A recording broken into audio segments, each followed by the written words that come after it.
All right, everybody, welcome back. It's another episode of All In Podcast, the podcast that is racing up the charts despite the fact that we record it every 3 or 4 weeks. There's no marketing. There's no ads in this podcast. It's just 4 friends who play poker together who've decided to talk about the most important issues in the world. Welcome back to the podcast, David Friedberg, the queen of quinoa himself, obviously climate.com, Itza, and an undisclosed beverage startup that I'm not supposed to talk about. Sorry about that. I know a lot of people were tweeting about this beverage startup. You're still not ready to talk about the beverage startup. Thank you, Jake Pal. Yeah. Welcome back to the show. I always appreciate your promotions. But when will the beverage startup? By the way, do you guys want to talk about Jason's home address? Because I have that, I think. Please no. I want to ask, is that a picture in the background? I love space, by the way, as you know, but is that a picture of Uranus or what is that picture? I think that's Saturn. It's Saturn.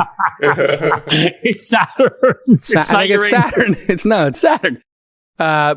Friedberg obviously taking the first Virgin Galactic flight. Chamath Palihapitiya, of course, with us here. The Prince of SPACs calling in from an undisclosed location that is not burning down like the United States. How you doing on your vacay? Doing really well. Thanks. I'm giving you the 3-button salute as I've told you. Yeah, thank God the microphone is perfectly positioned so we do not have to look at your chest hair. All 6 of your chest hairs. Oh my God. It's like $1,000 suit that's missing all of its buttons, or shirt rather. I mean, they couldn't afford to put buttons all the way up on your probably $2,000 shirt. Austerity measures. When I get back to the United States, as Jason said, my haberdasher will meet me at Plainside and sew the 3 buttons. Yeah, when he leaves for Europe, they remove the 3 buttons. He comes back, the haberdasher puts them back on each shirt. He does that for the entire wardrobe. And of course, chiming in is Rain Man himself, David Sachs, professional blogger, and the fund manager of Craft Ventures. Of course, before that, working at PayPal with Peter Thiel, Elon Musk, and a bunch of other famous people, 2 of which have gone on to have demonstrably more success than Sachs, but Sachs having, of course, more than demonstrable success than the other 72 rocket scientists from PayPal. In between, he did a little company called Yammer, which Microsoft bought for $1 billion. Speaking of big companies and big tech, we had a big tech hearing this week, and Jeff Bezos, Sundar, and Zuck himself, as well as Tim Cook, 2 founders and 2 hired guns, people who were hired for their positions, defending themselves from what I thought was some pretty good questioning. My expectations were very low that anybody on that panel would know what they were talking about. For me, I thought Jeff Bezos did the best job. He had a great opening statement, and he was the most candid, and I think least likely to get broken up. Going around the horn here, Chamath, who did the best job in the hearings? I don't know if you saw all of them or just clips, but who do you think shined? I only saw, to be honest with you, your recap, which I thought was frankly really, really good. When we should probably link to that in the show notes so people can listen to it. I saw a couple of answers. The thing that jumped off the page to me was I read a little bit of Bezos' statement. I thought it was pretty fire. I thought he did the best job kind of positioning himself. But the reality is, it's kind of what I said a few days earlier on CNBC, but I just thought going in, this whole thing was set up to be kind of performative theater, and it basically was that. The level of questions are just so poor. The level of understanding is so bad. And then, people just use it as a way to grandstand. And everybody did. I wasn't completely blown away by any of it, to be quite honest. What do you think, Friedberg? Who had the best showing in those hearings? I think Zuck was the most kind of eloquent in the on-point responses. He was super, super well prepped for this thing. I think Bezos and others were obviously, they had great kind of prep work done for their statement. But in terms of warding off the attacks, I think Zuck did a great job. It was weird. It didn't feel like Tim Cook should have been there. It was kind of a random thing that he was there because everyone had an axe to grind. And the axe that everyone had to grind was a little bit different. It wasn't like this was a true objective discussion about, antitrust. And so the axe that people had to grind were kind of pointed at Google and Facebook and Amazon in different ways. Tim Cook was kind of, hey, yeah, this is cool. You guys go ahead and give your responses. I'm going to go back to work. And do you think that's because Apple does not have a monopoly position on a numbers basis in any one era, or because their products are so loved and universally, used? Well, I think it's actually a function of what these companies do. So if you look at the Jim Jordan rant, I don't know if you guys watched this, but Jim Jordan did this big rant at the opening. The worst. And he went on and on. And the first thing he said, he's like, big tech is out to get conservatives. And then he went on and gave all these examples about how Twitter has been pulling down Donald Trump's tweets and flagging them, and Facebook's been canceling certain people on the platform. And his whole axe to grind was really about censorship on social media platforms, which has fucking nothing to do with antitrust and has nothing to do with Apple's business. And so, yeah, I guess my point is and then other people have issues with Google's dominance in ads and Amazon's impact on local business. And so there wasn't much of an axe to grind, frankly, with Apple. At the end of the day, as I said, I just don't think that it was a function of, a true kind of objective antitrust approach. And it was just more about hey, we've all got different things we want to address, and we finally got these guys here. Let's beat them up. And, Sachs, what do you think? You with Friedberg that it was performance art, or do you think that, or performative rather, do you think that there are actually substantive issues that came up during the hearings that we should discuss here? Well, it was both. Certainly there was a tremendous amount of grandstanding and political theater, and the politicians on both sides wanted to take shots at the companies for various reasons. I mean, I think they have a slightly different hierarchy of hate. I think the left sort of hates Facebook the most because they blame it for Trump's election, which I think is kind of a ridiculous scapegoating, which we should talk more about. But and then I think the right is most suspicious towards Google. But I think there are legitimate issues here as that were brought up, and I think the congressional hearing did score some hit points. And I think your previous pod did a good job showing some of those. These hearings were teed up apparently over the past year by a series of subpoenas of records that the committee, this is the House subcommittee on antitrust, had teed up. And so there were some moments where I thought that the representative scored some hits on Facebook and Google. What do you think who took the biggest hit in all of this? Who do you think has the most, putting aside all this performance, obviously, and the politicization of everything in our country, and Jim Jordan, who to me is he's like the dad at the baseball game, who the little league game, who runs on the court and pushes the umpire and gets banned for the season. He just yells over everybody for no reason. But right. What was the punch that landed that is the most valid as we go around the horn one more time here? Now that we got our initial thoughts about it, what punch landed the squarest in one of these companies' faces? Well, let me set this up. I think there were three big areas of concern where just about all the companies, with maybe the exception of Amazon, took hits, although even, Bezos took hits. I think one is, with respect to anti-competitive actions that these platforms are taking, particularly with respect to the applications or small businesses that operate and are dependent on those platforms. I think all of the companies were interrogated about that. Bezos took a hit when he had to admit or concede that the company may not have always followed its policy with respect to using its, third-party sellers' data to figure out how to compete with them. Google was interrogated about snippets. There was news today, actually, just out of Australia, that the government's going to order Google to pay small businesses for the use of its content, for snippets, which, so the regulations are kind of heating up on this. But the sort of the first area was sort of anti-competitive. And I think Facebook took some hits with respect to the Instagram acquisition, which, Congressman Nadler really went after him. And then I think, Jayapal as well. And that's a tremendously threatening issue for Facebook, because if it is forced to divest Instagram, it would just be crippling for the company. All right, we so should talk more about that. Jason, just set the table. Two other issues that I think came up. I'll just very briefly. Number two is sort of cozying up to China. I think Google is the one that's most vulnerable here. And then the third issue is sort of this issue of censorship and bias with respect to content and politics in the election.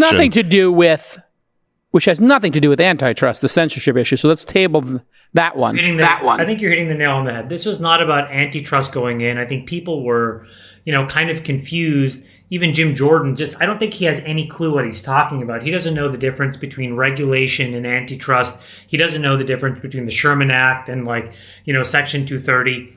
I think they're all kind of making it up as they go along. So in many ways, I think personally that the companies that were the most at risk going in were the same companies at risk coming out. And so, if you had to stack rank the risk, I think Facebook is number one at the top of the list. Then I think it's Google. Then I think it's Apple. And then I think far, far, far down is Amazon. In many ways, Amazon is the most inoculated simply because the end market that they operate in is so massive. And the market that Facebook operates in is so new, yet so constrained with very few competitors. So in many ways, I think that's how the risk cuts. I really think that the antitrust legislative framework that exists today isn't enough to touch any of these guys. Instead, I think what really happens is more regulatory.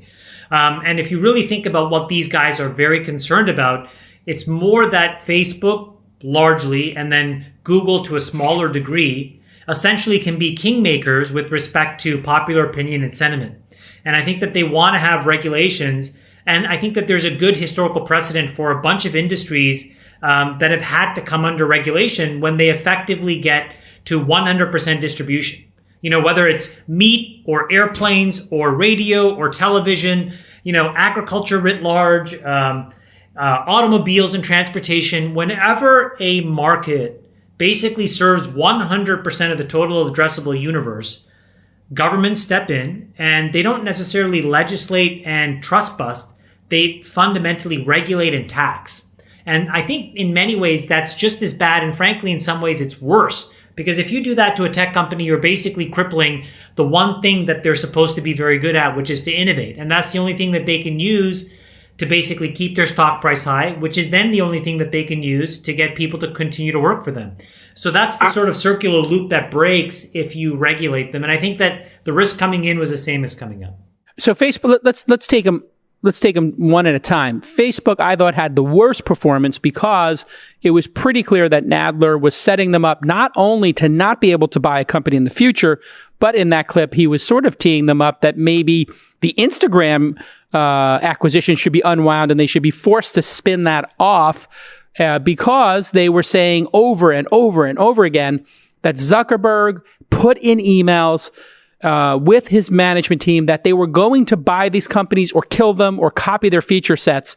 And even though that may not be explicitly illegal, the fact that they've hit, as Chamath is talking about, such incredible market share with billions of users, and because of the track record of Zuckerberg, which may not be at all related to this, but it sets the table. No, but Jason, in fairness to Mark, that decision wasn't made when Facebook had market dominance. That decision was made when Facebook was still fundamentally at risk, and there was a large period of time where a lot of other people, had they been left to their own devices or properly capitalized, could have actually become a relatively important competitor to Facebook. Instagram could have been at that point, but then Snapchat was the opposite. Snapchat, they were at scale, and then they were going to buy it and threaten them, either you sell to us or we're going to copy the features.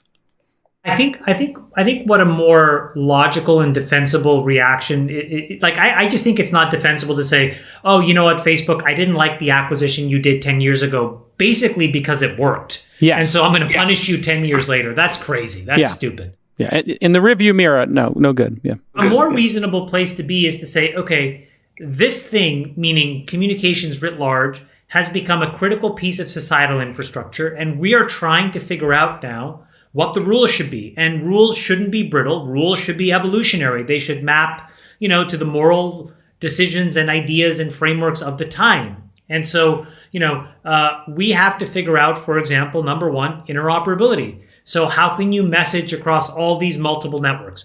Another simple example, we legislated the ability for emergency services to be able to send a message on your mobile phone line and your landline. You should probably be able to have a backdoor into all the messaging networks simply for that reason.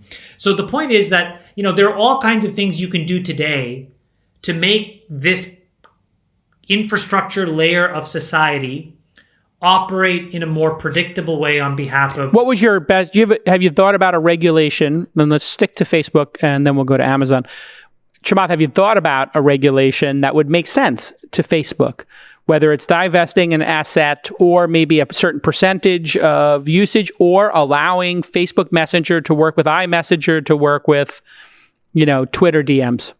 I'll answer it in a different way. So look, for 20 years, I've run these kind of businesses, like from Winamp to AIM and ICQ to then, at Facebook. And so, I remember at AIM and ICQ, we, did all this hand wringing and all these meetings between us and Microsoft and Yahoo to make our messaging networks interoperate. And, eventually we were basically just cut off at the knees because other people just moved around us. And eventually it all just morphed anyways away from these sort of brittle messaging networks. My kind of view is that I think what's best for Facebook is the status quo. And so, if they can basically, and by the way, I think the strategy is, and Mark wrote this in his manifesto, but a couple of years ago, this is sort of what led to Chris Cox resigning. If I'm playing, sort of like conspiracy theorist, if you read Zuck's manifesto, what he was basically saying is, listen, we're going to take all these product and we're going to take all that code and we're going to mesh them all together in such a complicated, convoluted mess that if and when somebody ever tells us to rip it apart, it'll take another 5 or 10 years to do it. And that's effectively the technical read on that manifesto. It's just like, you're going to make it technically impossible to unthread these things as independent entities. And your thesis is that's a strategy against an antitrust breakup. I find that... No, I just think it's a really smart strategy. He wrote it and he published it online. So it's not like he's hiding anything. He made it, right. This is the beautiful part about it. He made it completely in the clear.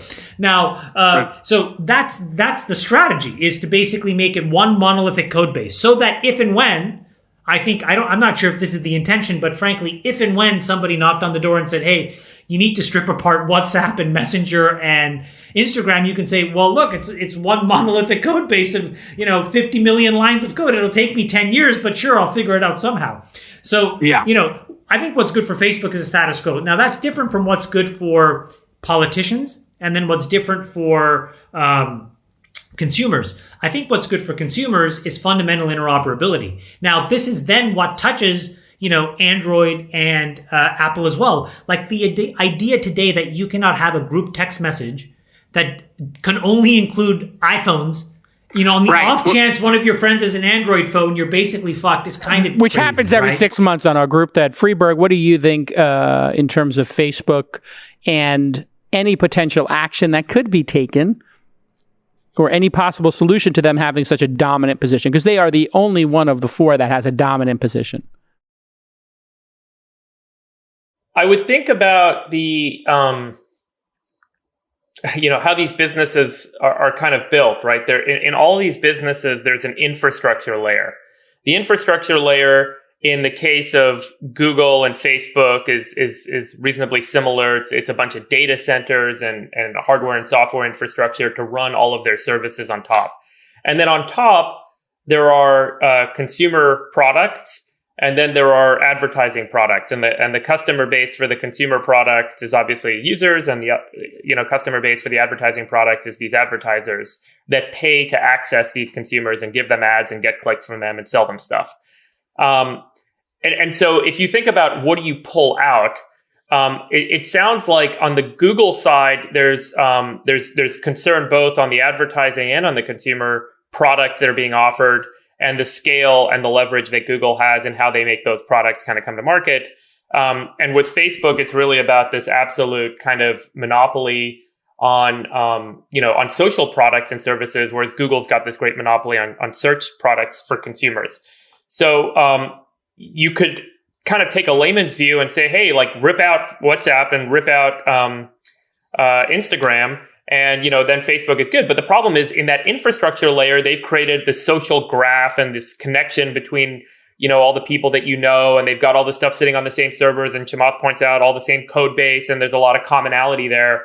So the reality of like ripping something out from there is a lot more nuanced and a lot more challenging than just saying, hey, you got to get rid of WhatsApp or you've got to get rid of Instagram.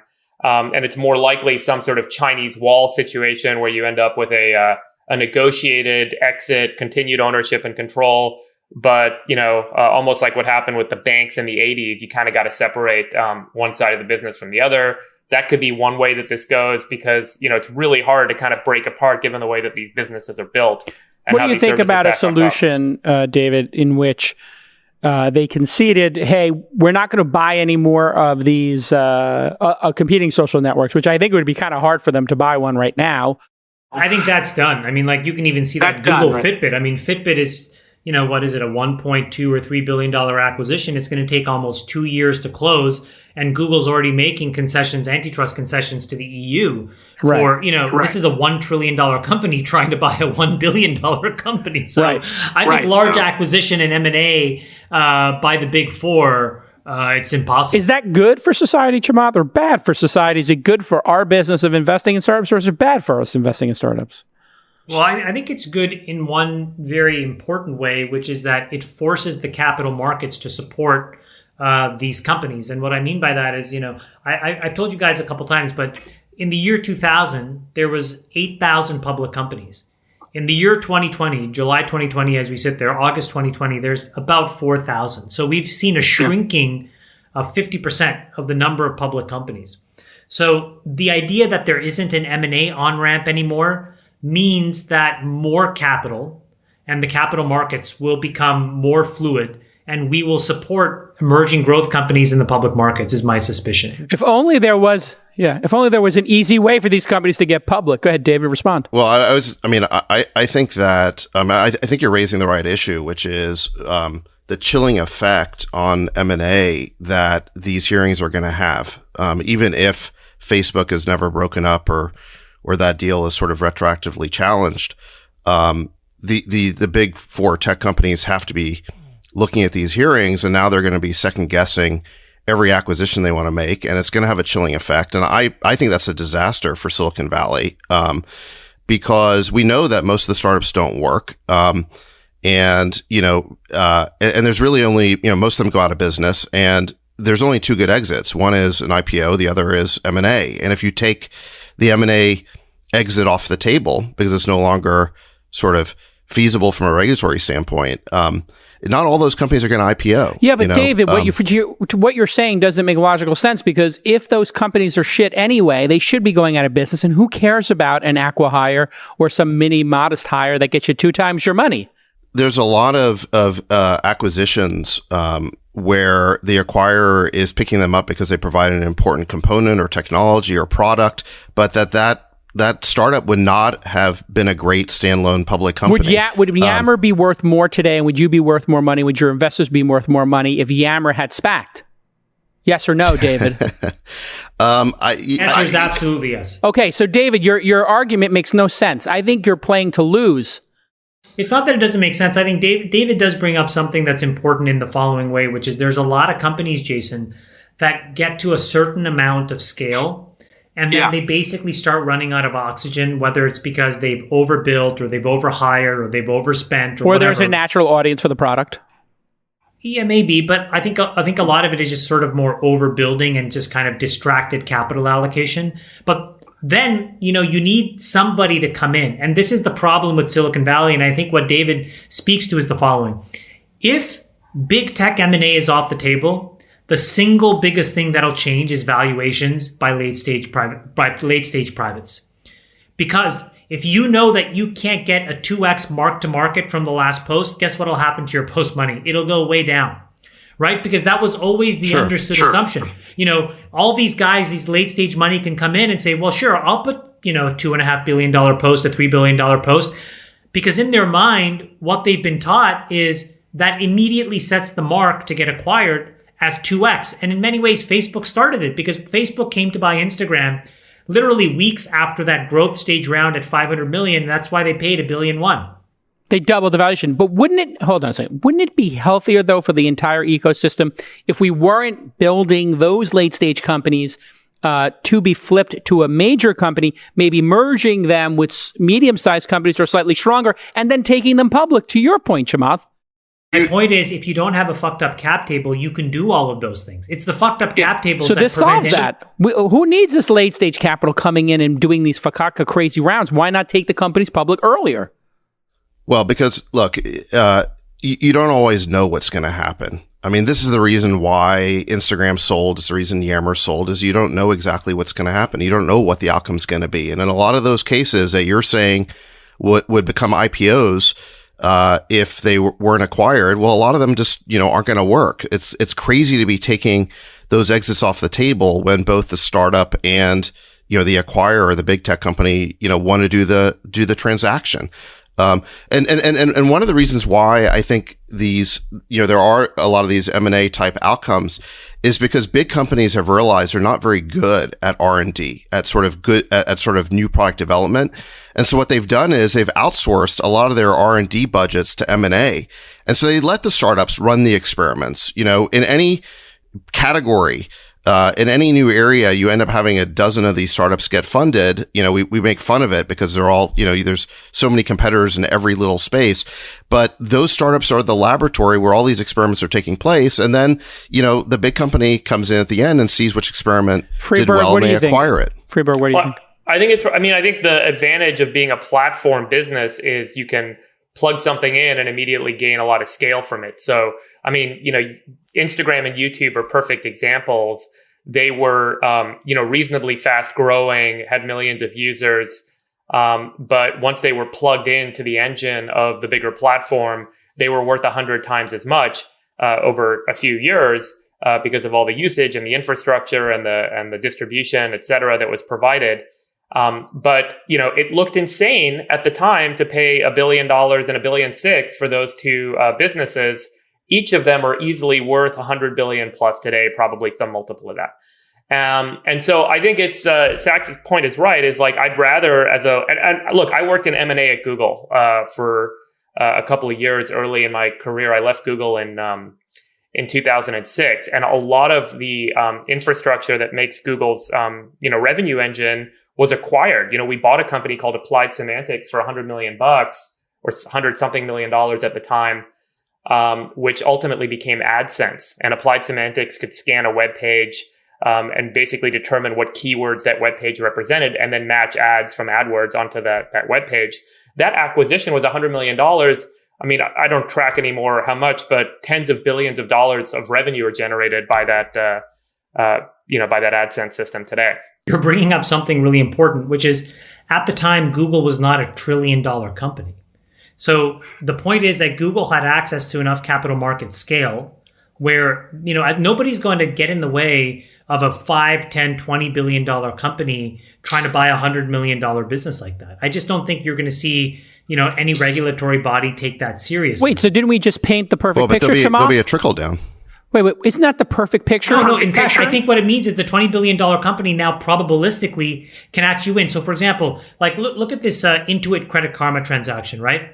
The question is, could a smaller company have bought Credit Karma? Probably, but not at the price that, Intuit is willing to pay. Now, if Intuit gets big enough where there's a chilling effect and regulators say, okay, you're above a magic threshold and, no bueno on the M&A anymore. Now Credit Karma has two choices, which is maybe they sell for $4 billion to a very different company, right? Or maybe they sell, actually, let's take a different example. PayPal. PayPal is now a top 20 business in America, right? By market cap. So if PayPal isn't allowed, for example, to buy, a bunch of sort of like, payment companies, maybe what happens is like a medium tier business is allowed to buy them. And now all of a sudden those medium tier businesses can compete with PayPal. That's what I think. That actually seems like the best solution that we've kind of stumbled on here. Can't Slack then become, or Dropbox or Uber or any Airbnb? Now they can become the acquirers of these companies and then they can compete. So why don't we just say, hey, if you're over $1 trillion or if you're over 500 billion, you can buy 1% of your market cap. I'm just throwing a number out here. Jason, let me jump in on this. That's not what Nadler was arguing for. It's not like Nadler was saying that if you're a big four tech company, you can't do these deals, but everyone else can. The standard that Nadler and the precedent that he was essentially setting in that hearing is, 2020 hindsight bias. If a company acquires, but putting Nadler aside, I agree with you on that. But putting that aside, if we were going to come up with a rule, because we know the rules that as they currently exist are inadequate to do any type of regulation for these companies, because none of them have 95% market share. So if, in fact, we need a new solution, how about this for a solution? I'm just putting it out here. You can acquire something that is under 5% of your market cap. So if your market cap over the last year is $1 billion, you can buy something $50 billion or less. If you're under 250 billion, you can buy whatever the hell you want. But JK, let me ask this question. The points we made earlier about YouTube and Instagram, they were successful because of the scale of the user base of the platforms that acquired them and the work that had already been done. And so they could plug in. They would have both been totally successful without They would have been successful, but would they have been worth $300 billion like they are today? More. It's unclear. Maybe more. But Instagram was 13 people. YouTube was a couple dozen people. It doesn't matter. The story is a small group were brought in with an interesting platform that was kind of working at the time. And then they became these $300 billion platforms. So that's one scenario. And a lot of money could be used, and Google and Facebook used a lot of money to be the best acquirer and to be able to acquire those businesses. And that's the argument for this. Hey, they're at such a scale right now, no one else can compete because only they can pay this fee. As Chamath points out with Intuit and Credit Karma, only Intuit can buy Credit Karma at that price.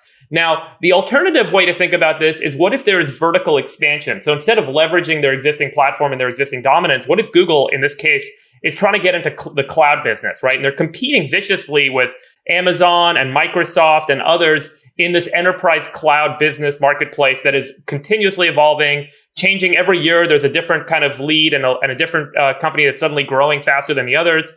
And Google spent $2.6 billion to buy Looker. Buying Looker for $2.6 billion does not advantage Google's advertisers. It does not to some degree it might. It does not advantage Google's users. And it is not about platform dominance in their traditional ad business. It's about vertical expansion into a new market. Okay, so here's how I'll rewrite the law, David. If you have over 70% market share in your vertical, you cannot make additional acquisitions in that vertical. If you have, but they're buying into a new vertical, right? That's my point. And so then the caveat is, if you're buying into a new vertical, you don't have to hit that cap. We already have that. We already have. I mean, that's basically the way the rules work today. Is that you look at market share. I mean, Coke cannot buy Pepsi. Facebook cannot buy Twitter today. But what we're talking about is at a much earlier stage, are you going to interfere with the M&A, or are you going to retroactively go back and unwind these transactions? Unwinding transactions makes no sense. Yeah. I think the point is this is all water under the bridge, but the incremental M&A for these big guys is very unlikely. Now, David does bring up a good point. Unless it's in basically a, do nothing, not that important, in the positioning category relative to the core business. And so this is why, it's, again, go back to why did Looker close faster than Fitbit? It's half the price. Looker is twice the price, right? Fitbit is half the price. Yeah, new market completely. Yeah. Yeah, and so there is a fear that there is going to be a compounding advantage that regulators have a responsibility to stop. So I think it goes back to once you get to a certain level of scale, the thing that we're missing with online businesses is this kind of there's like a great original sin here that we're not admitting, which is that the internet is now a pervasive and critical part of human infrastructure. As such, there needs to be people that regulate and manage the internet the same way the FAA manages and regulates planes and wind turbines. Think about the FAA. Let's just take aviation. It is impossible for you to go into your garage, build some random thing to carry people from point A to point B in the absence of some certification. Okay? Take agriculture. It is impossible for you to basically go and build up a farm and build up, livestock or whatever, and all of a sudden just supply it into fucking Sobeys and Safeway without any sort of checks and balances. Similarly, and the reason is because it's simple human infrastructure that everybody relies on. And I just think that we have to admit that now, The internet company. Also, those are life and death. This can be too. I mean, like, what about the guy that read the post about like the pedophiles in the pizza joint came up with an AK-47?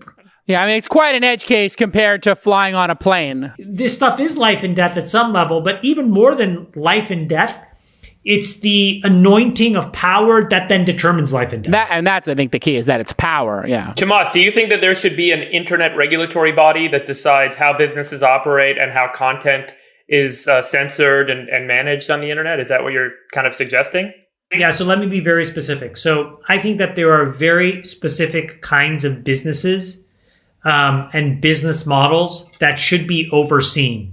Specifically, I think the first and most important thing is a body that oversees the collection of user data and how it drives targeting and identification. So privacy concerns around that. That's a no brainer. That's the first one. And then I think the second one is something that essentially tears the fig leaf off of internet companies and says, you know what? You are the equivalent of a publisher and a platform, some weird hybrid that we didn't think could exist when we wrote these rules. And so we're now going to adapt these rules. Because, you know, if you think about it, nobody is happy with the internet publishers today. You know, the left thinks that it skews right. The right thinks it skews left. Everybody's confused. Nobody gets what they want. And so I think somebody has to step in and kind of sort it all I think out. this is a good segue to Sachs's point, and then I guess we have a fork here now in the discussion. Do we want to go and talk about censorship and that specific issue across Facebook, or do we want to get into Amazon for a second? Which way do we want to go, Sachs? Go to censorship. Well, I mean, we'll go, let's jump talk the fence. censorship. Let's jump the fence here. Yeah. Should there be, to Chamath's point, Sachs, a regulatory body that decides what people can and cannot say on social networks? Yes or no? No, I mean, let's think about that. What we're saying is we need the politicians to set up a regulatory body to control how the people talk about the politicians. I mean, that seems like a recipe for disaster. What about specific lies and intentionality to frame debates incorrectly? Saxy poo, that's not what I'm saying. I'm saying like you go to a movie and, you know, there's a little blurb here that says who can go to the movie and who cannot. You know, you buy an album and it tells you whether there's explicit lyrics or not. Like before you turn on the TV, there's like some rating agency that tells you whether your kids should be watching it with you. My point is, what is the equivalent version? We all need to think about what it is, but to say that there should be nothing, I think is crazy. Sachs? Well, I think, those ratings are mostly about, standards related to kids, you know, and, the big internet companies already have a lot of child safety features. I don't know that you need to create laws around that. And I don't think that's what we're talking about anyway. I mean, I think the big debate about Facebook or Twitter is whether they're engaging in censorship or bias. Right. And that goes way beyond, this topic of child safety. So, okay, let's unpack.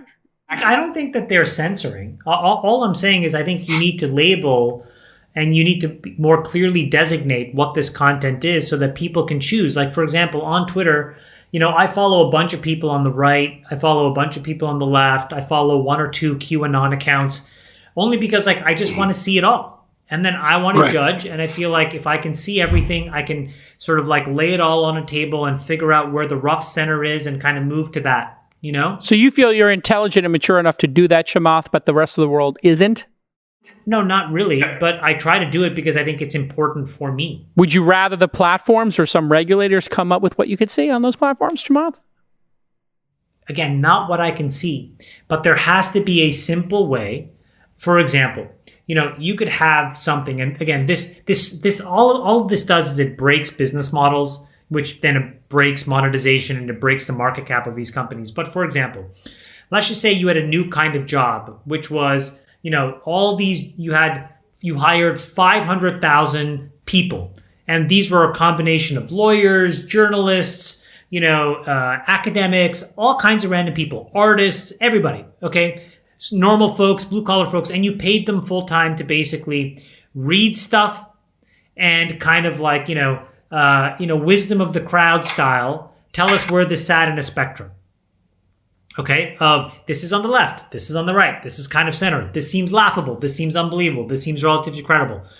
And I think that you would get, very quickly, and I don't think the latency would be that high, but probably minutes, where, 40 or 50,000 signals would tell you whether something is, where something is in the spectrum of, how to understand it. And then that system will get played though. It'll get gamed, right? Like someone will figure out a way to turn all of Chamath's tweet labels into super evil tweets, and now everyone will mute you because you're super evil. Yeah, I think we just defined George Orwell's 1984. Or cancel culture, right? Like if you're paying 500,000 or 1 million people, if Facebook and Google and these guys come together and Twitter and they pay a body of people to do this work, and so you don't know who posts it, you just see the content, you read it, you label it. It's a classifier. So Chamath, what do you think you would get classified as? And then what if you disagreed with what you were classified as? No, but David, what I'm saying is you wouldn't know it's me. Like if I wrote an article on Medium, right, and I wanted to publish it in Twitter, that article first hits a queue, 50,000 people read it, they human classify it, and then it gets published. And now what if you don't like the way it's classified? And you don't want those tags attached to it? And you want a place to publish freely without classification, without tagging? Then there will be a company that supports that too. And you'll see how much people care about that. Yeah, I mean, I think the free market could handle what you're saying, Chamath, because I think David's concerns would be the same as mine, which is who's doing this classification? What kind of transparency is there? And we already have the wisdom of the crowds, which is things that are outrageous automatically get pushed up on Twitter, which allows anonymous. And then Facebook seems to be, all the top trends seem to be on the right. Let's swing over to Sachs. Sachs, what do you think of the 1984 proposal from Chamath of 500,000 censors telling you what to think of a post before you read it? Yeah, I mean, I don't want to bias the question, but it's an insane idea, Chamath. It's a little bit like Twitter fact checking the politicians they don't like. It's the digital Politburo. It's a form of like soft censorship, and I actually think that, Zuckerberg gets attacked the most, but I think his position on speech actually makes the most sense. I mean, it seems like what he said is we want to be a neutral free speech platform.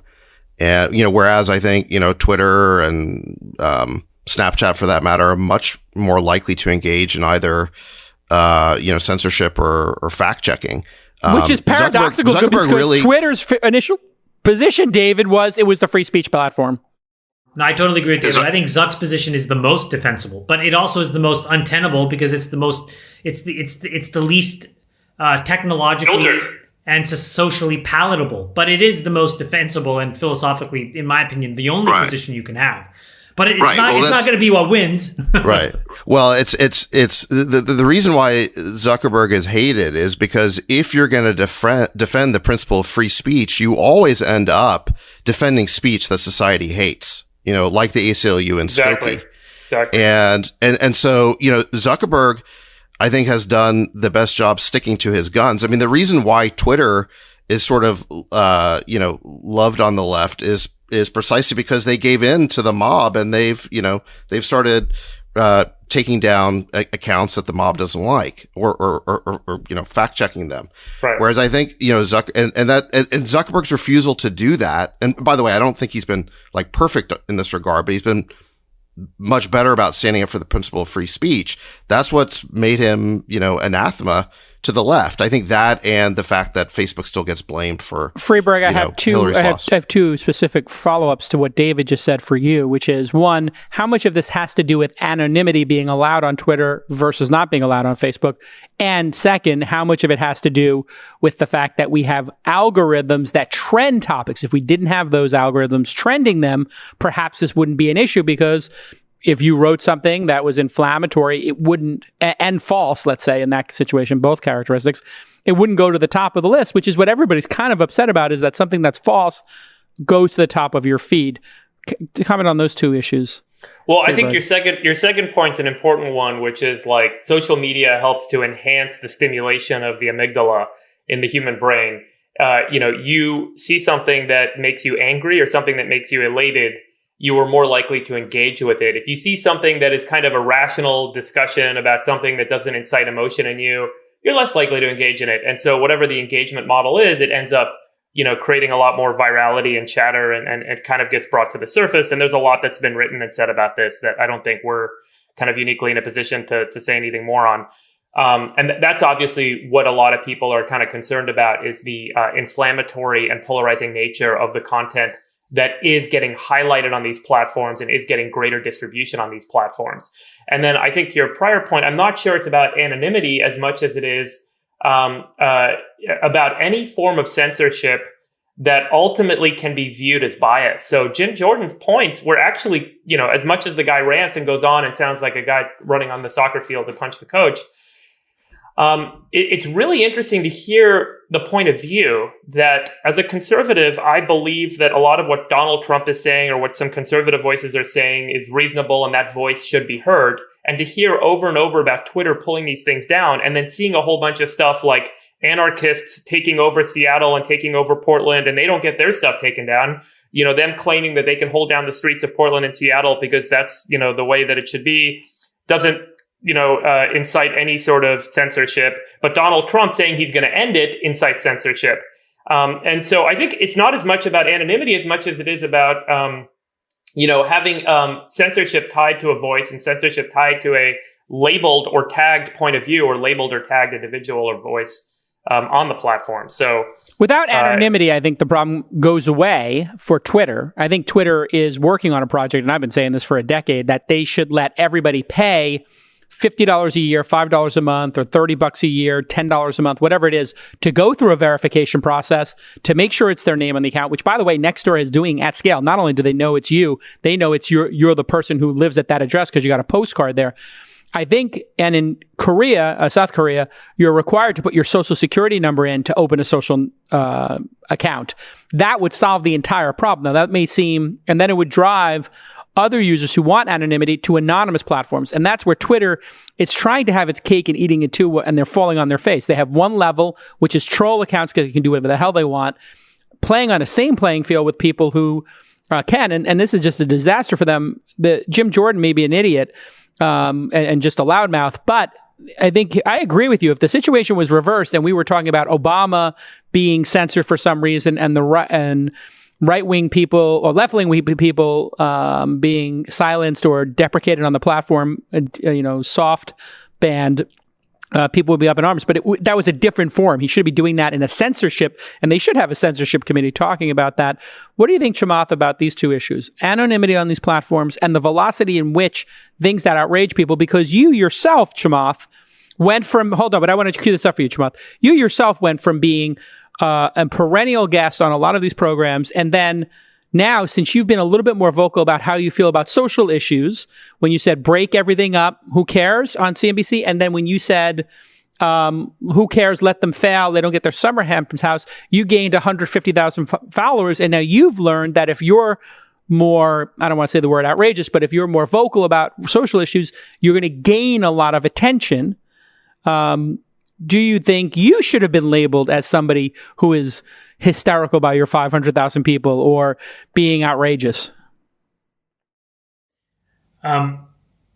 Both and all platforms are littered with fake accounts. The interesting factoid from yesterday was, I think Facebook says they take down 6.3 billion fake accounts or something. Some crazy number. So they are playing whack-a-mole. Twitter just basically says, we don't have the team and the infrastructure, so we'll just let the 6 billion accounts be. That's the only difference between Facebook and Twitter. It's an acknowledgement of the problem and a transparency on the reporting.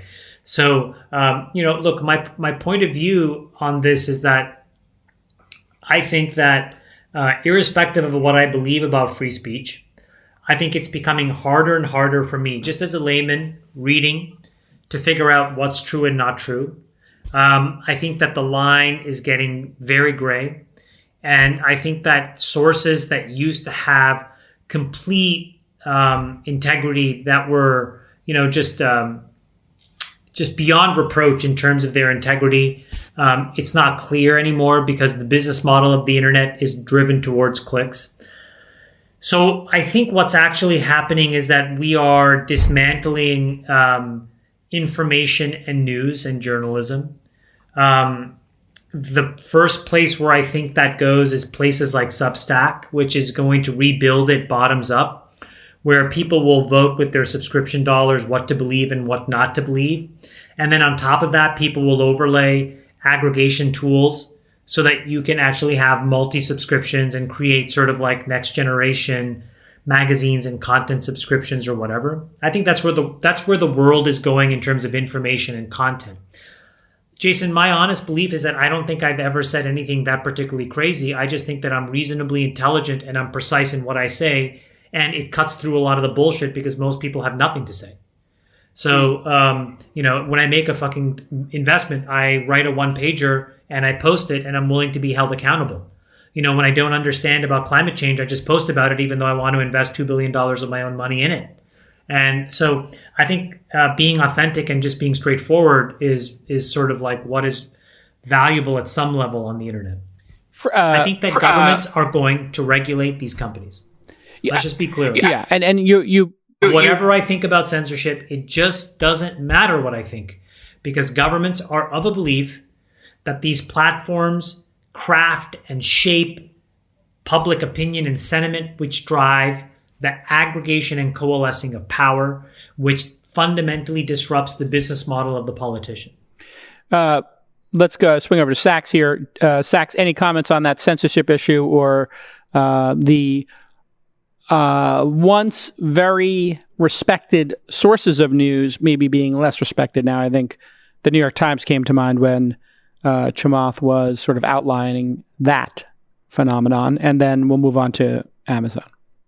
Yeah, I mean, I think there are things that these platforms can do to elevate the discourse, the quality of the information people are getting. I think that eliminating the bot accounts, I think it's a huge problem on Twitter that it's, that they're out there. They're not really doing much about it. I think that's something they could improve and fix.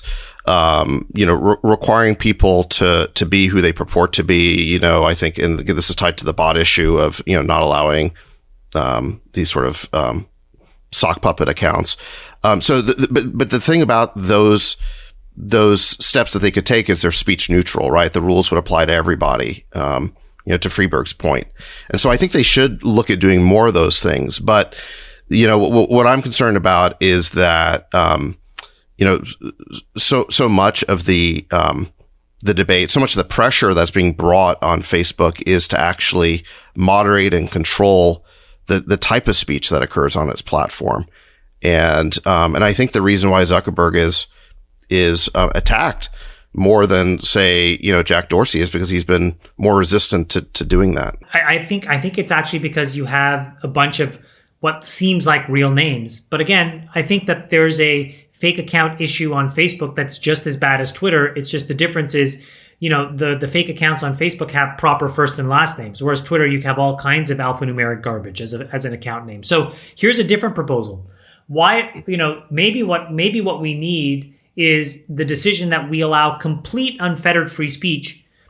And there's a layer of both Facebook and Twitter and YouTube where that's completely allowed. But the precursor to have that access is you need to put in your social security number or something that's uniquely identifiable by your government, so that if you say something and there's a law against you saying something, already a pre-established law, there's recourse. Where can you go and be anonymous, Chamath? Because, on a web page, you can create any web page you want.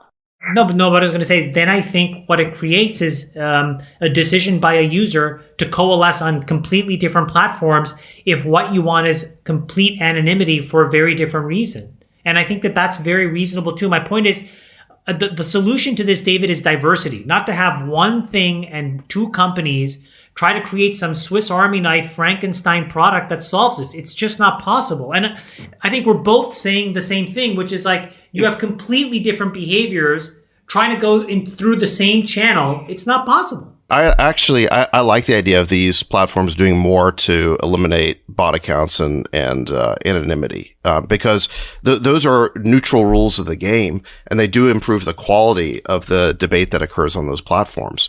I think those would be good things. I think it's just hard to do. I think that those companies may even want to do that. It seems like Facebook certainly does. It's just a hard thing to execute. It's actually not that hard. I mean, if you just said, hey, listen, this account, in order to have a verified account, you have to have a phone number and email. So that's 2 steps that a spammer trying to create a lot of accounts would not be able to do, because you'd have to get burner phone number after burner phone number, which is a cost. It's possible, right, but it's a cost. And if you want to be verified, we need your phone number, and we need your email address, and we need you to put in your credit card and get charged $1 on your credit card, just that we had a credit card. Overnight, Reddit would become the new Twitter. Overnight, Reddit would become 4chan would become the new Facebook. I mean, overnight, like I'm not saying to have an account, Freeberg, but to have the blue check mark. So you would still be able to, and then over time, people could say, I don't want to see replies unless they've been verified. And it could be just a toggle you pick. By the way, Facebook, Google, and Twitter already have this mechanism because that's what they do to graduate advertisers up the spending curve. You can start as an anonymous advertiser just spending, onesie, twosie dollars, just off of a web page. Basically, just you go through and you do self-serve ads.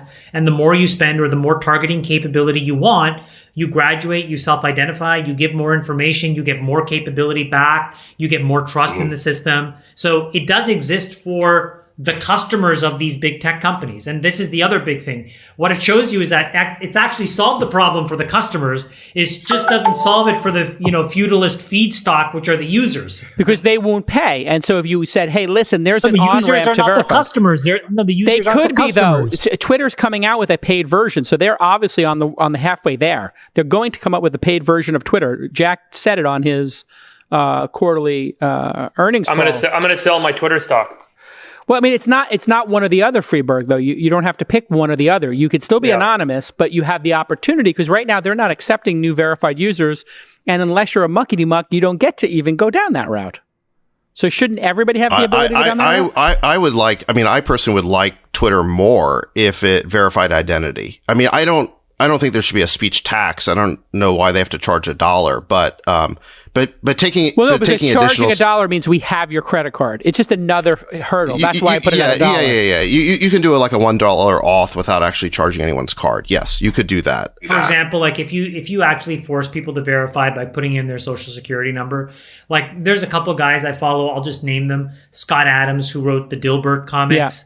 There's a guy, Mike Cernovich, who I'm really not sure I understand his politics, but I follow him because he posts all kinds. He's a rabble-rouser. But my point is, it's not just people on the left, but I think it would be people on the left, people in the center, people on the right who would basically pay the quote-unquote tax because they're already real people, and they would then have more guarantees and assurances that Twitter won't be arbitrary, and I think that makes Twitter better. And if it makes it smaller. Right? And then maybe, you're right, Freeberg, like 4chan or 8chan or Reddit become good for a different kind of behavior. By the way, I mean, like, that's what we do today. We don't eat the same fucking thing every goddamn day. We don't wear the same pants every day. I agree with where he's going with that. I mean, the defining feature of Reddit is that it is basically anonymous. People have usernames, but you never know who it is. Pseudonyms, and it creates a certain kind of conversation, and that's fine. Twitter is supposed to be real people. I mean, it's not, Facebook even more so, but, when I think about the accounts that I follow on Twitter, it's all of them are real people. Occasionally you'll get a pseudonymous. VC brags. You'll get like, a startup L Jackson or something like that. And, and I think that's okay. Yeah, but you would choose to then follow them. The difference with like a startup L Jackson is they're not a fake account. They're just using a pseudonym. Right. And you know that when you follow them. And over time, they've proven to provide some value that makes people follow them. And so you could be anonymous. If you get a certain number of followers, I guess you rise above the noise. Here's another solution. There's no nuance about truth or how much you believe this is true as a voting mechanism. So if you were verified on Twitter, and there was a scale that says, how truthful do you believe this is? And you could slide it and pick, from 1 to 5.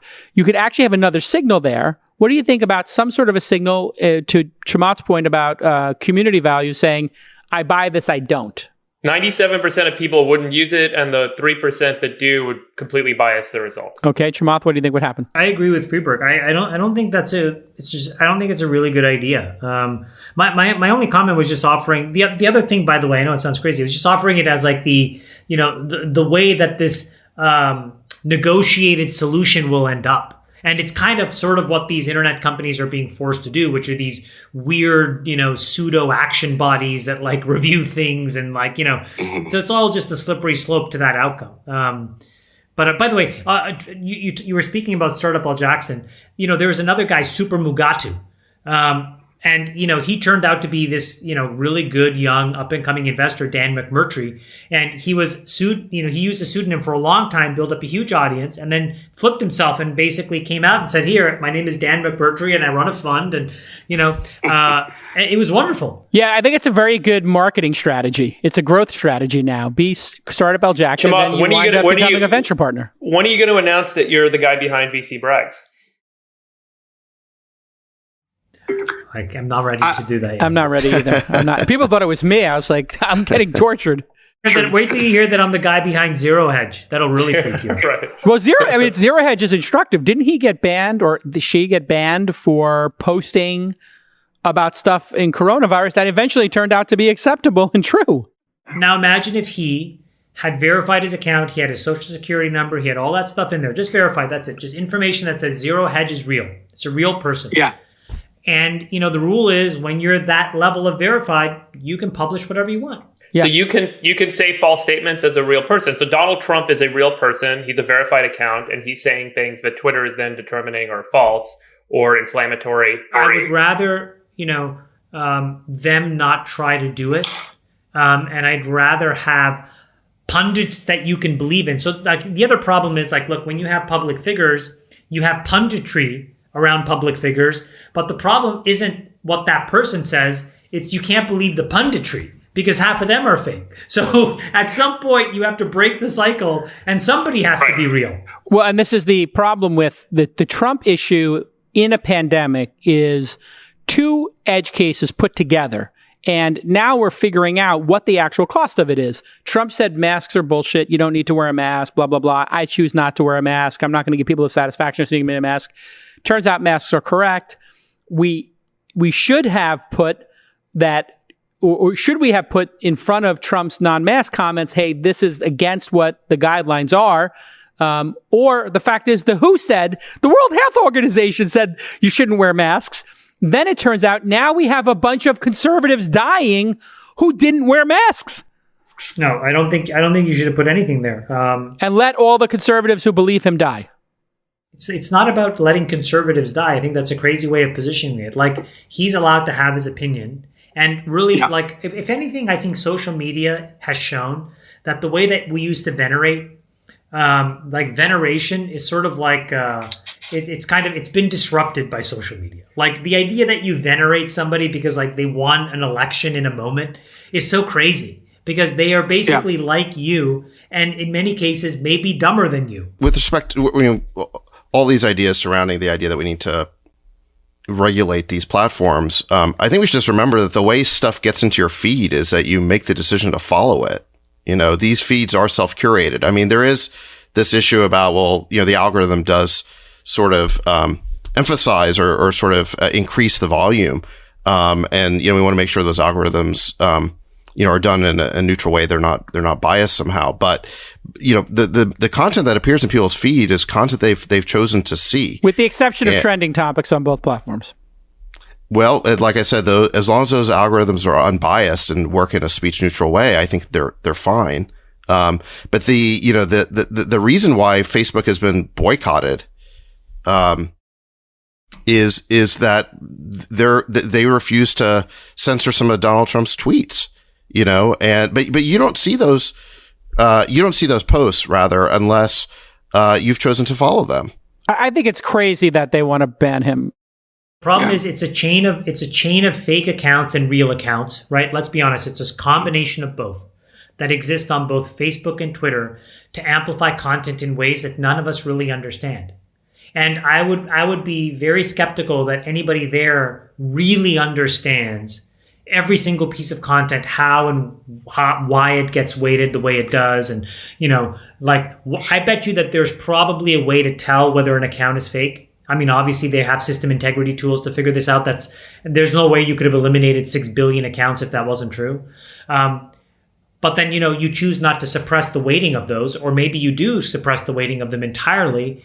It's just an all. You're talking about, but in terms of implication, okay, so maybe you can game the trending topics that way, but you can't get in my feed unless either I choose to follow you or you pay to run an ad, which my eyes are just trained to skip over. So I think if you were to ask the average person, do you believe that you are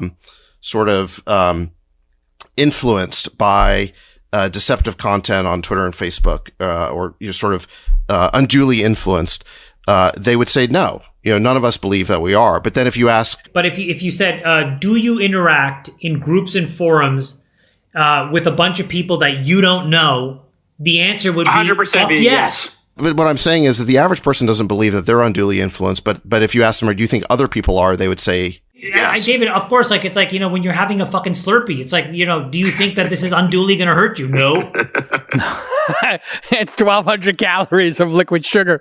All right. I think we beat this horse to death. There's no solution, just on the edges. But let's go to Amazon, because I thought that this was a particularly interesting one. Amazon, I thought came out the best of everybody and is the least likely to be broken up. I think some of you agree with that.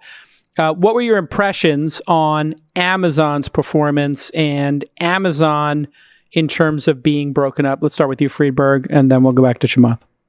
I think the intention of antitrust law is obviously to protect consumers and protect markets and protect market pricing from being manipulated by monopolies. And so, the point that was made about Walmart years ago is the same point that's being made about Amazon today, which is that they're crushing small local businesses.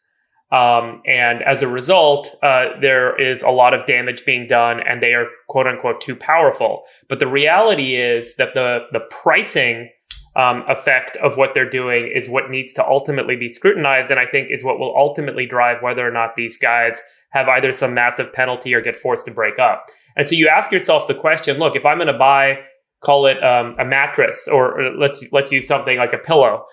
Is it cheaper for me to buy that pillow as a consumer through Amazon or from the local store? Now, what if the local store is put out of business because of Amazon? And now Amazon is the only place I can get a pillow. Is the pillow now going to be more expensive or less expensive than it would have been otherwise? And I think that is the lens by which we need to kind of assess, and the regulators will ultimately assess whether or not Amazon is causing harm in the marketplace because of its position and its power. Friedberg. Look, I have several businesses that sell on Amazon, and it is fucking expensive. One of my companies I'm on the board of, we've been the number one food product on Amazon multiple times. And we kind of slide up and down the top 10. Can you say what that is? Yeah, Soylent. And so we sell a lot of Soylent on Amazon. Yeah. It is expensive, man. I mean, the fulfillment, the shipping, the advertising fees they force you to pay. I will tell you that as a business owner or board member of a business that sells, and I have several others that sell on Amazon too, it is a grind. And it is cheaper for us to sell directly through Shopify. Well, why don't you just raise the price on Amazon? So to some extent, Amazon, this is actually part of the problem. So Amazon forces certain best pricing negotiations. If you're a large seller on Amazon, you have to make sure, in order for them to promote you and make you kind of a sponsored item and show you at the top of the list, you have to give them the best deal, sort of like what Walmart does, right? You can't have a cheaper price anywhere else. Got it. So that was something that did not come up. They force you to have the best price there, even if you charge more on your website. In these negotiated deals. Yeah. And so you have to make sure that you're providing, and I'm not sure what the deal is specifically with Soylent, so I don't want to kind of speak incorrectly here. No, I've heard the same thing from other folks. What if Soylent... That is kind of part of what happens. And so I will tell you, like, it is cheaper for me to sell Soylent. I think it's cheaper for some of these products to be sold. I can tell you my other company, which we sell quinoa, it's cheaper for us to sell through retail stores than it is to sell on Amazon. We actually give up more margin selling on Amazon. Then why would you do it? because of the volume and because they've aggregated all the consumers. So you've made the decision as an entrepreneur to sell your quinoa in all places, even though you lose some margin, you make it back in aggregate. Well, this goes to the market, like capitalism the market to problem. me. Well, this goes to the market problem because now I have less choice as a business owner because the only place I can find consumers is in this online marketplace called Amazon. I can no longer go sell at 50 local grocery stores because people don't go to the friggin' local grocery stores anymore. And that's obviously a little bit of an extreme statement, but let's say I'm a pillow guy. I can't go sell at 50 pillow stores because they've all been shut down because all the consumers go to Amazon. But could you also sell at Target and Walmart and those other competitors who seem to be doing just, pretty well, actually? They're doing well, yeah. And a lot of people have said that they're the kind of, the exceptions, but there's 1,000 versions of Sears and other stores that haven't done as well. Walmart and Target just happen to be extremely well-run businesses, but there's nothing fundamental about those businesses. What if Amazon kicked you off the platform and said, we're not going to allow third-party sellers? Would you be happier or would you be sadder? It would be sadder. Got it. Chamath, what are your thoughts? Amazon specific. Yeah, I think David said it really well up front, which is that it's kind of a when and not an ifs. So it's, Amazon today, I don't think is at risk just because its end market is so big. But I think within 5 or 10 years, it definitely will be looked at through the same lens as Facebook and Google and actually just those two. Look, and I think David said it also really well, like the antitrust law that you would get, to be successful if applied to Facebook and Google has nothing to do with users and content, and it has everything to do with the pricing of the ads to their customers. And if anybody actually were smart enough to figure out whether there was some way in which their auctions were working that was effectively pricing inventory in a market, quote unquote, or in a system manipulated way, that's probably the best hook to nab one of these folks in antitrust law. But other than that, it's going to be regulation. In terms of Amazon, I think they're going to get away unscathed. What's incredible, by the way, is, 2 days later, they're like, hey, by the way, we just got an FCC license and we're going to launch a $10 billion satellite constellation. And, if you looked at their RFP to the FCC, the number of people that, basically complained and cried, it was incredible. By the way, I think this is a huge, important point that we haven't made, which is the benefit of scale for large, innovative companies. There is no way any company would have out of the blue been able to afford a $10 billion distributed satellite program without having customers and all this other stuff lined up. Amazon can afford to take that risk, just like Alphabet has taken the risk with self-driving cars and did so before anyone else for many years. Which is a net benefit for society, correct, David? Which is a net benefit for society. So by having scale, by having incredible profits, and then by reinvesting it in R&D, creating jobs, innovating, it's the only way this kind of stuff is going to get done. You're not going to get it done by breaking up these companies and having 100 companies that only have $10 million of profit each. And then each of them are, no one at all can afford to do these grand, important projects that move markets forward. Ultimately, for humanity, Freeberg, you see these $1 trillion plus companies as, because they can make those big swings, a net benefit for humanity. As a technologist and as a kind of person that hopes for the future, I hope that they that these sorts of companies can continue to persist and that they're led by people that want to take innovative risk with R&D dollars. And by the way, if they don't, they're going to fucking fail eventually, right? It's these guys that are leading these companies and putting these crazy bets on crazy new ideas that are allowing these businesses to remain competitive. And if they didn't, and some big company manager were to come in and start running these things and distributing cash and dividends back to shareholders, these wouldn't be happening. And capitalism would take care of itself. And then the next big innovative risk taker that can generate a profit and reinvest that profit in a smart way would end up winning in the marketplace. So, Sachs, you are a big investor in SpaceX at Kraft Ventures, I understand. And when you see Bezos copy every single thing Elon does, from launching the rockets to then putting up the satellites, do you think he's just a copycat? Well, I think he's the scariest monopolist out of the whole bunch. If you look at kind of Amazon versus, say, Google or Facebook or Apple, I mean, those other companies are sort of sticking to their original footprint, whereas Amazon keeps expanding into new areas. It's that whole mantra he has about your profit is my opportunity. And so, yeah, with each with each advancement they make as they get into, as they get to a new level of scale, they then turn around and seek to take over kind of the areas that that their vendors or business partners are operating. And so, it started with, first they did retail, books, and then they expanded to other areas of retail, and then they take over infrastructure, and now there's talk about them getting into freight or trucking. And so, they keep expanding into these new areas, and it's really a statement about our politics. I agree with Chamath that Bezos went pretty much unscathed, and I think it has a lot to do with, he did win the internet with that opening statement that he gave. It was a really sort of great, rags to riches, only in America type story. And so I think I agree with Chamath, he's going to get away pretty unscathed, but I do think that they are the scariest monopolists of the bunch. Well, comment specifically on him copying every one of Elon Musk's ideas. Well, copying is sort of a part of the game. It is part of the game, and I've heard you attack Zuckerberg for doing the same thing. And look, I get it. We prize innovation, and we love innovators. But as soon as you say that that other companies can't copy those innovations, you do stifle progress. Yeah, but I look at it as more, how consistently do you do that as your playbook? When you look at Amazon Basics, this is the point I wanted to make and I made in my earlier podcast, which was, the Amazon Basics and the third-party seller system is the thing that they keyed in on these hearings. They did not key in on the issue of that Freeberg brought up, which was, what is the margin they're taking from those third-party sellers, which I think would have been a much more deft approach to questioning them. But when it comes to third-party sellers, the fact is they're allowing people to compete with them on their own platform, which drives prices so low.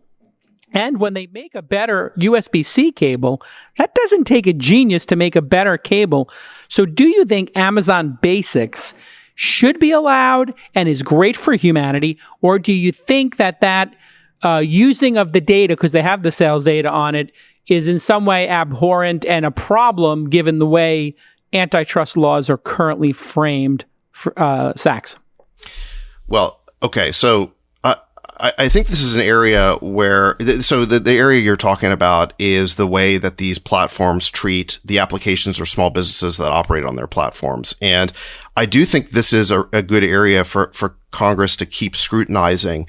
There's a saying in chess that the threat is greater than the execution. It's a sort of a chess strategy principle. I think that's true here, where I think the execution would be a disaster if we actually impose a lot of these rules, if we broke up these companies, if we stopped Amazon from innovating. I think that would be a disaster for those companies and for the economy, because I do think they do a lot of good things. But in a weird way, I think we have to keep threatening to do those things in order to get these companies not to do anti-competitive things. I mean, we heard Bezos say that he couldn't guarantee that they weren't using their sellers' data to in inappropriate ways, basically Amazon to break Amazon's own policy. And so I think you do have to apply this kind of scrutiny to these companies, because I don't think we want to be retroactively remediating a situation. I don't think we want to be breaking them up or doing something like that. But I do think we want them second guessing these anti-competitive decisions before they actually happen. Because otherwise, some scrutiny, some rules, but we certainly don't want to ankle them versus their competitors in China. As we wrap up here, because we're getting way past our hour, we're now at 80 minutes, and we set a max of 90 here, is what we all agreed on. I want to talk about the election. We are now at the 100-day mark. We all thought Biden was a shoo-in. Now I have my own thesis. I want to float it and see what you guys think. You had Trump start wearing a mask last week, telling everybody they should wear masks. Now there's universal discussion of wearing masks. We've got a little bit of vaccine hope, and we'll get to Friedberg's position on, is that vaccine false gold or is it actual reality? But we know that masks are going to take 3 or 4 weeks if they're implemented properly, for us to see the caseload go down, which then the caseload starts going down, and 3 or 4 weeks after that, the deaths would start going down. We may have even seen a little plateau in the number of cases. Cases is ramping up. We hit a record 850 or 900,000 just yesterday at the time of taping, I think on the 29th of July. Now, my thesis is Trump goes all in on masks. The vaccine starts to show promise right as the debates start. He gets in there with Biden. We see caseloads go down. We see deaths plummet. We get down under 250 deaths per day in America. By September 15th, the market rips, and on end of September, we have the first presidential debate. Biden dunks on a senile or maybe not crisp Biden. Trump sails in. And we were just talking 2 months ago, anything could happen, but Trump was definitely not going to be there. Let's go around the horn. Friedberg, vaccine false gold or really promising, and what happens in the election? I think there's tons of promise with vaccine news in the next 2 months, 3 months. I guess the point is you're going to hear more upside than you're going to hear downside news on vaccines, for sure. You know, whether or not we have a vaccine and by when and yada, yada. Percentage chance we have a vaccine. We're going to have a vaccine. I think it's a function of how many doses, at what point in time. And, you know, there is this 30,000 trial happening with Moderna right now. There's a Russian vaccine that just got approved yesterday in Russia that they're saying is ready to go, and they're starting to distribute it. So there are vaccines, right? This is a known. So that news will only continue to improve and build, and there'll only be more and more indications of success with vaccines between now and November. How that affects markets, I think, I'm not sure that drives markets as much as some of the other stuff that's going on in markets with the Fed and with policy and with stimulus packages. I think those are frankly important drivers right now. And how much the markets ultimately affect the election, I don't know. It's all still pretty uncertain. Who's going to win? I think it's pretty uncertain. I'd toss okay, you have to right put now. your entire net worth on one person. Go. Yeah, I still think Trump is. I kind of have been vacillating on this. I think Trump is probably only going to improve from here on out. So your entire net worth is on the line in 3, 2. Place your bet. I'd go Trump. Wow. Well, it's still to me. I mean, Trump has got to be the huge underdog here. I mean, right now it looks like Biden's going to win. I mean, his basement strategy could backfire in the sense that if, you know, fundamental conditions improve with respect to COVID or the economy, the fact that he hasn't said anything, done anything, gone anywhere, you know, it could turn out to be a mistake. But right now, it looks like it's working, and you know, Trump seems to be completely knocked off his game. You know, just earlier in the week, he floated this trial balloon about delaying the election that was completely shot down by Republicans. And it when seems you like saw he's that, just, what did you think as a Republican? When you saw him tweet that, what did you think? What was your emotional, visceral reaction as our token? You know, I'm not. I don't necessarily identify with partisan politics. So I have to state that. But what was your reaction as an American to him saying delay the election? Yeah, of course. Everybody shot it down for your reaction. Everybody shot it down for good not reason. Everybody, your reaction. Yeah, of course, we're not going to delay the election. We've, we haven't delayed we didn't delay the election to fight World War I or World War II. He's so scared of being pinned as a Republican. It's not going to fuck with your deal flow, Sachs. You can be a Republican. Okay, your entire net worth. We have to wrap. Your entire net worth, Sachs. You could right now 3, 2. Net worth. Right now it looks like Biden's going to win. Okay. That Trump's been knocked off his game. And let me just say, like, I think the problem that Trump has right now is he's a salesman without a sales pitch. You go back to the State of the Union pre-COVID, he had it all worked out. He was going to run on the greatest economy ever, keep America great. That issue's been taken away from him. And it seems like he's still trying to regain his footing. He's trying to figure out what to run on. And the fact that he can't do these rallies, which were really, the fact that he was able to go in 2016 to these swing states, he would be, flying around on his plane and he did 3 rallies a day in these swing states with tens of thousands of people. He wanted it. He wanted to win. It was that, and it gave him a way to go over the heads of the media and speak directly to the people. And then those people talk to other people. There's a lot of word of mouth. And so the inability for him to hold those rallies, I think, has just been, devastating for the type of campaigning that he likes to do. And so in a weird way, we have less than 100 days to the election, but it feels like the campaign hasn't really started yet because Trump can't do rallies and Biden hasn't left his basement. Okay. Chamath, entire net worth on the line, all SPACs, SPAC B, SPAC C, SPAC D, whatever you got SPACed up. All your SPACs on the line, everything, the Warriors position, 3, 2. But we don't need to guess, but I'll tell you why. We had a 33% drop in GDP. We have double-digit unemployment. And I think Trump's real path to winning the White House, which we talked about before, was getting an enormous stimulus bill passed. And he didn't force the Republican Senate to the table to make sure that these unemployment benefits didn't roll off. Now, there's a very practical problem with these unemployment benefits, which is that it is not administered at the federal level. It's administered by literally 50 state agencies that run relatively decrepit software. Now, just so you guys know, why did we pick $600? It was an estimated numerical average because what the Republicans really wanted to do was just top it up. Whatever you used to get to 100. And it was technically not feasible to implement across 50 different insurance. So somebody in Boise, Idaho is different than somebody in New York. So they were like, $600. So my point is, it's going to take 4 to 8 weeks to re-implement unemployment insurance once we decide what we're going to do. So that basically, if you started today, puts you somewhere between September 1 and October 1. And so you have then 30 days to basically catch a positive tailwind, or 60 days. So call it midpoint 45 days. You have now federal eviction laws that are rolling off. So I think that it's setting itself up for a very, very difficult path. He just stopped spending, I believe, in Michigan. Trump did, which is, not a good sign. He actually has overspent in Georgia. So if you look at the facts on the ground, your entire net worth goes on.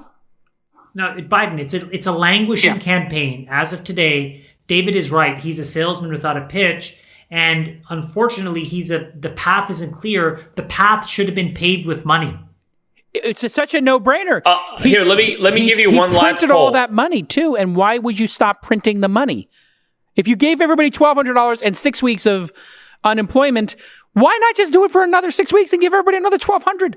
I don't understand why that's such a difficult decision for Trump. Freeberg, go. Let me give you a scary poll that just came out by YouGov. It says 55% of supporters of Donald Trump say that they will not accept the election victory of Joe Biden if mail-in votes are allowed. Wow. So, chaos. The framing of this is actually a little bit more serious than just who's going to win.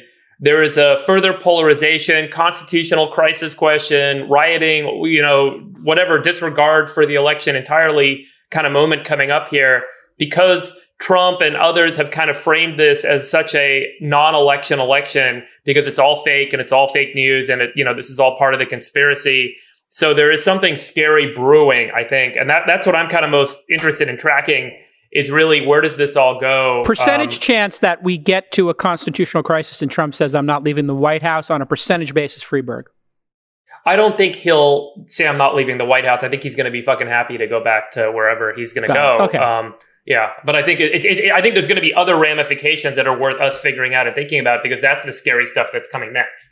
Okay. That's a 25% chance of a constitutional crisis. I think if the election's close, we could easily have like a Gore v. Bush type situation. It could be very damaging for the Republic. I do not think there will be a hanging Chad issue in this election. This is going to be one way or the other incredibly decisive on an electoral college level. Okay, final.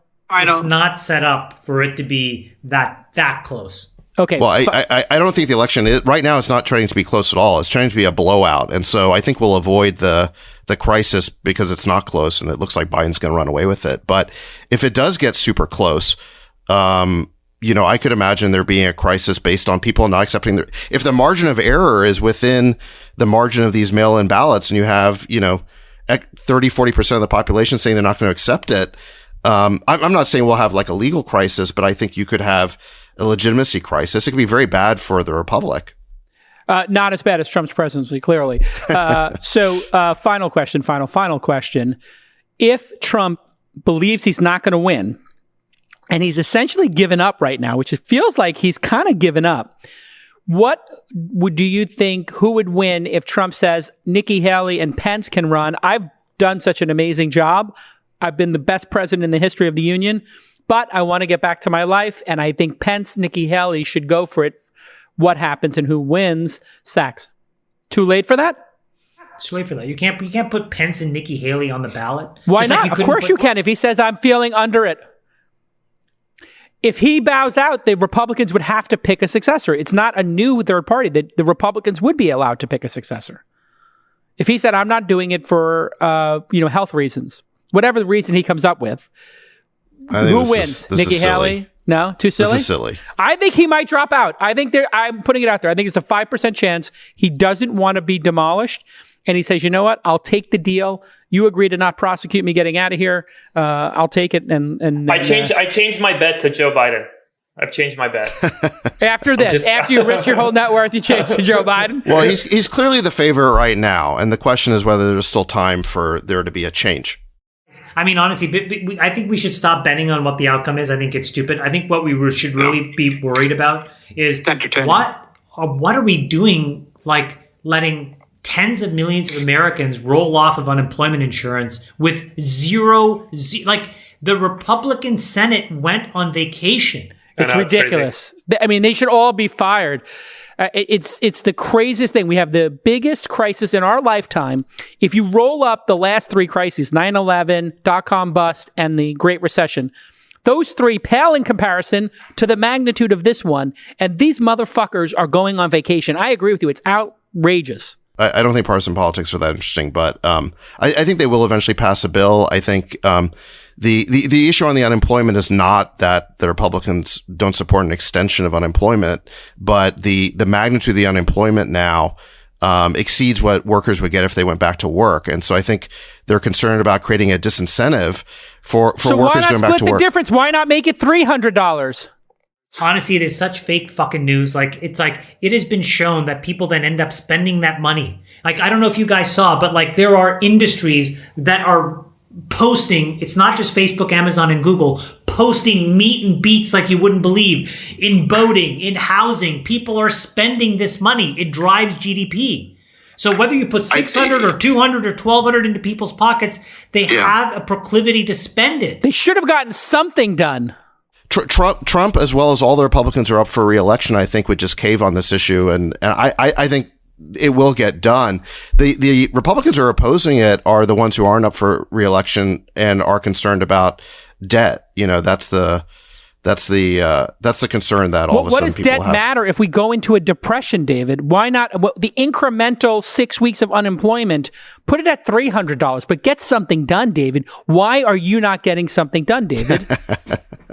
Why is your team fucking this up, David? Yeah, I don't wear a jersey. I'm not on a team. But I think they will get something done. I mean, I'm not. When they're back from vacation, do you think they should have gone on vacation? They're on their own vacation, David. They can't.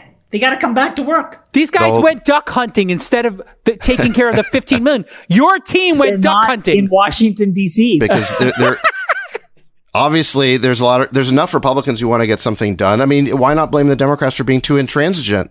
Sorry, what I'm saying is it's not Republicans. Yeah. I'm saying the entire Senate entirety. We're breaking your chops, Sachs. The entire group should not have gone on vacation. The entire half of the Congress is gone. They're not to be found. Where are they? What are they doing that's more important? Maybe they're hanging out in their basement like Biden.